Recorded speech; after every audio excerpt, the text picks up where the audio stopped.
Two minus two বিন্দুটি নিচের কোন রেখাটির উপর অবস্থিত। এখন আমরা জানি যে কোনো রেখার সমীকরণ নির্ণয়ের জন্য যে কোনো দুটি বিন্দু লাগে অথবা ঢাল সহ লাগে। এখন এখানে তো মূলত ঢালও দেওয়া নেই অথবা কোনো দুইটা বিন্দু দেওয়া নেই, কেবলমাত্র একটি বিন্দুর স্থানাঙ্ক দেওয়া। এখন এরকম ধরনের এমসিকিউর জন্য আমাদের কী দায়িত্ব? আমাদের এখানে মূলত আমরা জানি যে এই একটু ভুজাই হলো ভুজ এবং এটা হলো কোটি, এটা আর এটা হলো ভুজ, এটা হলো কোটি।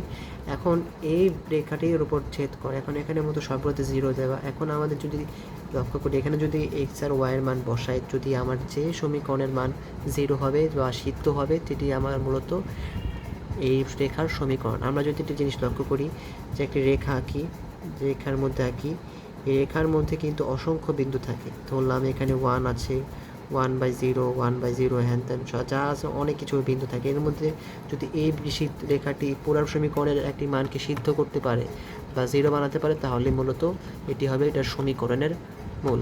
তাহলে আমাদের সঠিক উত্তর যদি আমরা লক্ষ্য করি, যদি এখানে এক্স, এখানে যে মাইনাস টু বসাই তাহলে 2, এখন এখানে যদি -2 বসে তাহলে -2 এর কারণে এখানে প্লাস হলো, তাহলে এটা হবে হলো 6 প্লাস -6 = 0। তো এটা আমাদের সঠিক উত্তর হলো ক। আশা করি বুঝতে পেরেছেন।